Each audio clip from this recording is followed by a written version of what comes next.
everybody, welcome back to my channel. We are now on day 9 of the story. I woke up that morning to a message from my neighbor, a different neighbor. This is the neighbor who set up the food train for my husband for people to deliver him food in jail. And she had told me that somebody from the community was trying to reach out to me because they had a letter from my husband in jail. And I immediately messaged her and said, I got this message last night, but I didn't know who this person was. Can I trust this person? And she had actually known this person, thank goodness. And she's like, yes, you can trust them. So I messaged them back to pick up the letter from my husband. At the same time, my lawyer, Michelle, had messaged us that she wanted us to go out to her office that morning and had changed her mind, didn't want us to meet with the family. So my neighbor and I got in the car and went to her office. Actually, on the way to her office is when we stopped by this lady's house who had a letter from my husband. And we picked up that letter on the way, and she's gonna need a name as well. Okay, we're gonna call her Hannah. I don't know where all these names are coming from, but we're gonna call her Hannah.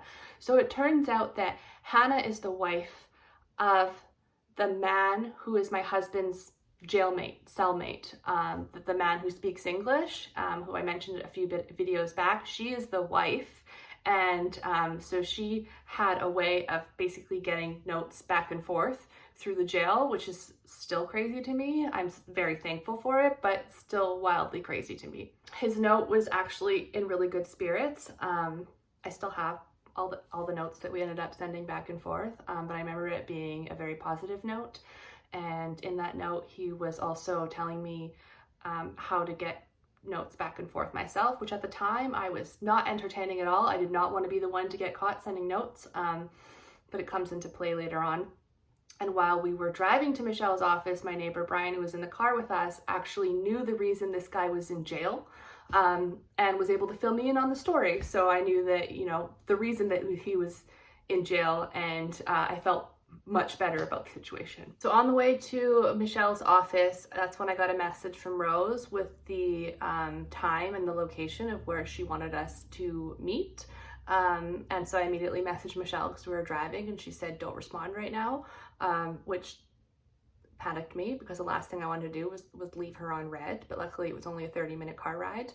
And we got there, and my lawyer basically told me to tell her that I wasn't well, which was true. At this point, I was in a lot of pain and actively bleeding.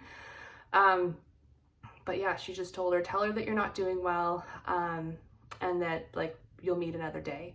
And Rose basically told me to take care. We knew at that point that there was no rush in getting mediation completed because we were in the post-mediation process. And we spent the time in her office on the phone with the embassy and basically working on a report. There was another thing that we ended up doing that night, but again, it's one of those things that I don't feel comfortable sharing yet. I feel like as time goes by, I might feel more comfortable or more safe sharing some of the details in this story, but I think that's one I'm going to leave out for now.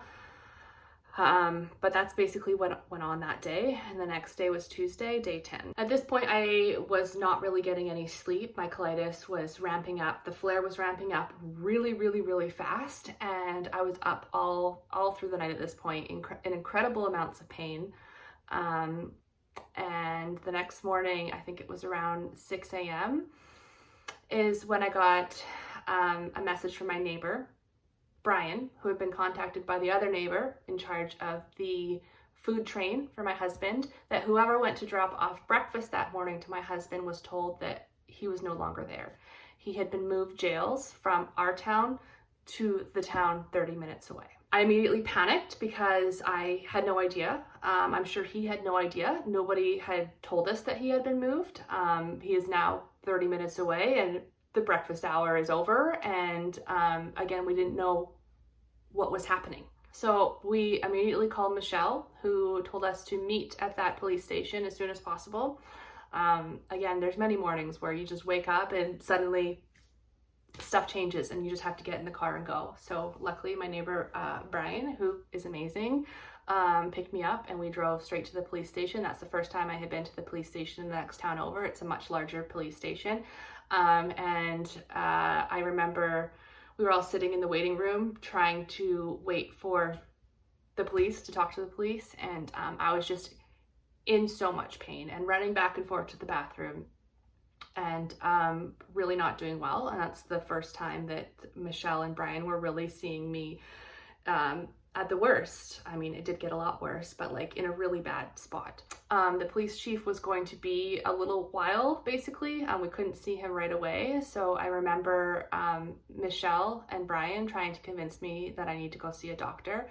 Now, based on my past experience with ulcerative colitis, I already knew what my options were. I already knew that I used to be on biologic drugs, like a big drug called Remicade, and that was like kind of the strongest of the strongest drugs at the time, back when I was on drugs. And that's the only thing, basically, that stopped a flare-up. I knew that basically anything else never really touched my ulcerative colitis. I just didn't have a lot of high hopes. I didn't want to go see a random doctor, but they convinced me to, based on how I was doing. I think I was even crying at that point in the police station. And so we left and we went to one of Michelle's doctors, who in the end convinced me to get a steroid shot to see if that would help. And I was really nervous about this steroid shot, but I figured, why not at least give it a go and see if it can slow things down. So I got that, and then we ended up going back to the police station. Once we spoke to the police chief, we found out that he was moved because of the embassy. So because the embassy was now involved, the embassy wanted to have a meeting with my husband, and because this was a larger police station, they wanted to have that meeting at this larger police station. So that's the reason that he got moved. And that the meeting would be happening the next day, and that there was only a 50-50 chance that they would let me into that meeting or even my lawyer into that meeting, but they would be showing up the next day to basically try. Now, because this town is 30-40 minutes from where we live, I was like, how are we going to coordinate food to him over the next couple days that he's here? My lawyer took me to like this little food stand restaurant, like little restaurant kind of on the corner where the police station was, and they actually, you can pay them to deliver food during the food hours. They do it for a lot of other cellmates, I guess. So I remember sitting there and paying for a couple days worth of food because I didn't know how long this process was going to go. And that's when I found out that I could try and get a letter in with his food to let my husband know why he was there, because at this point I was just imagining that he was absolutely terrified because they don't tell you anything. So I wrote a letter to him letting him know that it was the embassy that moved him and that we would be having a meeting the next day. I went home that night. I was in an extreme amount of pain. The steroid hadn't kicked in at all at this point, and just waited for the next day. The next day was Wednesday, day 11, and this is a very big day. I'm going to try and get this whole day into this video. So that morning we met at the police station at 8 a.m. It was myself, my neighbor Brian, my lawyer Michelle, and Nathan from the embassy showed up, and that's the first time that we met him. And we were all in a waiting room and just kind of talking about the case. And again, my health was really not good at that point, but I was trying to hold it together. After about 20 minutes went by, the police chief showed up, and he came from the outside of the building, and my husband was with him. And I remember, I didn't even know that I would see him or be allowed in this meeting. Like I didn't have any expectation to see him, and all of a sudden he was right there. And the same with him. He wasn't expecting to see me, and we just looked at each other, and he looked white as a ghost and absolutely petrified. And I was just like, can I go hug him? And they were like, yeah. So I went over and hugged him and cried, and he had absolutely no idea what was going on. We immediately went right into the police chief's office, and they let all of us in except for my neighbor and my neighbor was there, and the lawyer was not in the room at the time. And it was the police chief mostly speaking to the embassy, and my neighbor was a bit involved too, because again, he spoke really good Spanish, and my husband and I were kind of in the row behind them, and we were able to talk quietly while they were having their conversation. And that's when I learned that the letter I had written him the day before, letting him know why he was there, he only received it that morning. So he thought that the meeting with the embassy was going to be the next day. He had no idea, like he had thought he had been in this jail for 3 days. He had no idea what day it was, what time it was. I guess this jail is a lot worse than the jail In our town, there's no light at all, so you just have no sense of day. I think there was 15 people in his cell, and it was just way worse conditions, if you can even imagine that. So he was just extremely rattled, and I was sitting there beside him and just trying to fill him in of like what had happened the past few days since I had last seen him. The police chief basically ended up saying, you know, if you can get mediation done with the family, then he's going to do what he can to try and get my husband out without a judge. And then we ended up leaving that room and going back to the waiting room. And I kind of need to describe to you what this police station is like so you understand, but it's like a square building. Like the building is all around the edges of a square, and in the middle is a parking lot, kind of like courtyard area. So we left that office and they let me and my husband sit and talk, which was amazing, right at the window of this courtyard. And Michelle and Brian ended up having to go to another building because they had another issue to deal with. So they left us there. And I don't even know where the police chief went. But anyways, the two of us were there, left there, and were able to talk for the first time. And I remember just like holding him and like crying and, you know, filling him in on everything and telling him everything's going to be okay and I'm doing everything I can. And it was a very, very quick phone call, or not phone call, it was a very quick meeting, because at one point he had told me that he needed something. I can't remember if it was soap or whatever he needed. So I had picked up my phone because I had a terrible memory. I picked up my phone to write down what he wanted us to bring. Oh, that's the other thing. We had asked the police chief if he had to stay in that jail or if he could go back to our town. And the police chief said that he would send him back to our town. So that was amazing because he was filling me on how awful this place was. And anyways, I think he needed soap. So I picked up my phone to write it down. And that's when I saw a whole bunch of messages from Rose, the family member. And I remember just showing him my screen, and I didn't open the messages. I just was like, this is another story I need to fill you in on, because of course he knew nothing at this time and I wasn't about to get into it all. So I wrote down the note, I put my phone down, we continued talking a little bit more. And then I had to pick up my phone again to write something else down, and I decided to open it because there was so many more messages. I'm like, why is she blowing up my phone right now? Like, what is possibly happening? Last we spoke, we were gonna touch base once I was feeling better to mediate. And so I opened up my messages, and the very last one was a picture of us sitting where we were currently sitting at the window by this courtyard from like the parking lot, as if they were in the parking lot taking a picture of the two of us talking. So I immediately froze and like quickly scrolled up. I didn't read them all, but I remember scrolling up and seeing we are here. And I turned and looked out the window, and Rose and the mother and another sister were in the courtyard of the police station staring at us through the window. And my heart dropped. It felt like, again, one of these moments that absolutely didn't feel like reality. It felt like a movie. It felt like terrifying, because I didn't know why they were there, and I had just finally been able to speak to my husband. Like, they gave us time to speak. We'd only been speaking for like 5 minutes, and they were there staring at me out the window or through the window. And I remember saying to my husband, "That's the family. Like, I have to go talk to them. They're here. They're staring at me." And he had no idea what was happening. And I quickly said goodbye to him. And as I was walking across the courtyard, I had texted my neighbor, Brian, who had left to another building. I said, "The family is here, come back now." My phone storage keeps filling up and I keep having to delete things, so I hope I can get through this part.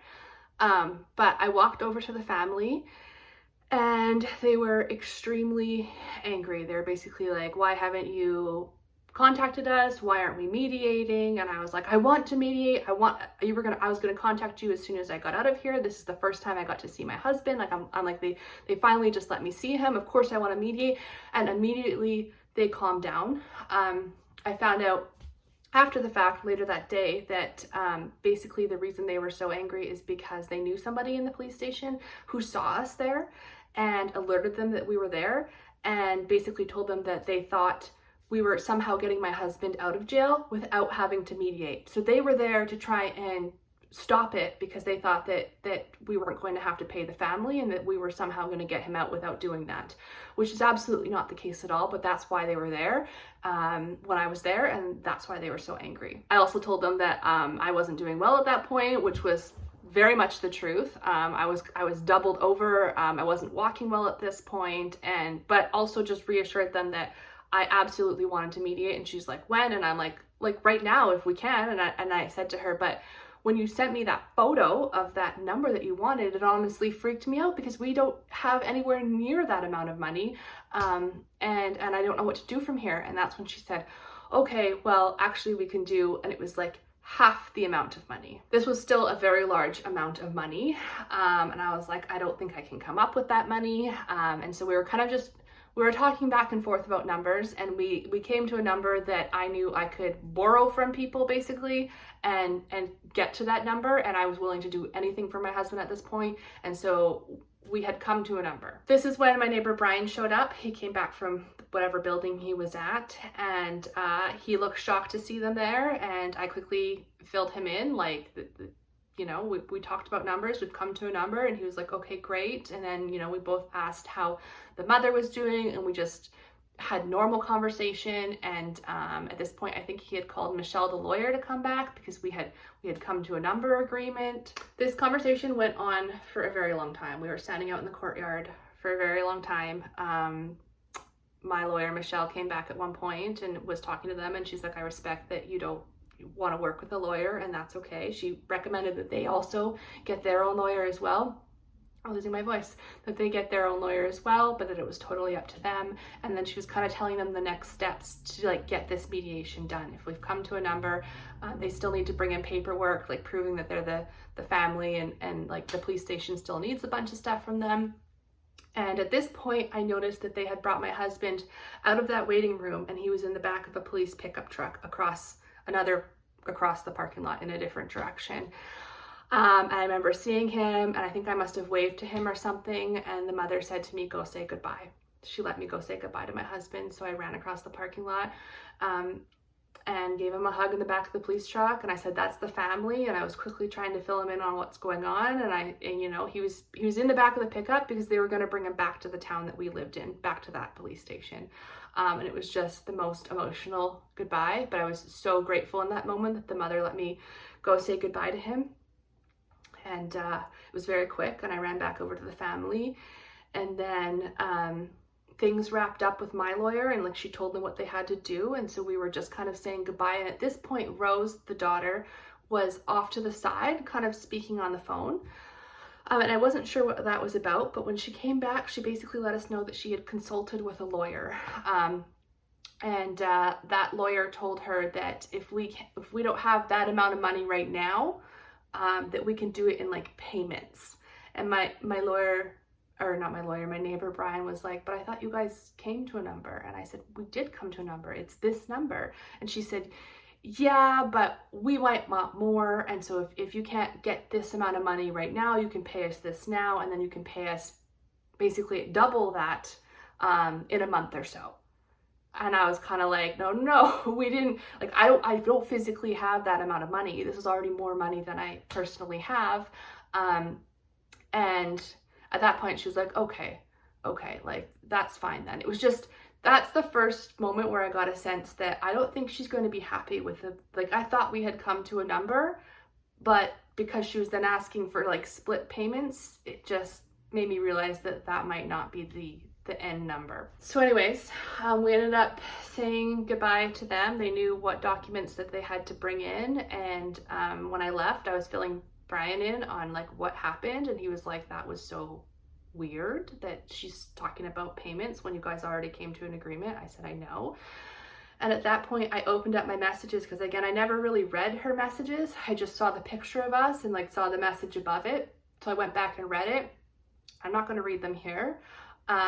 But they were not nice messages. And again, I understand in hindsight that they thought we were getting my husband out without having to mediate with them. So I understand where that fear was coming from, but they were traumatizing messages to read after the fact, when that wasn't my intent at all.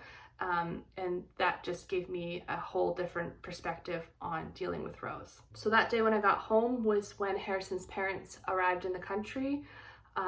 Thank goodness. And it was a really bad night as far as my ulcerative colitis went. And I think that's where I'm gonna stop this video.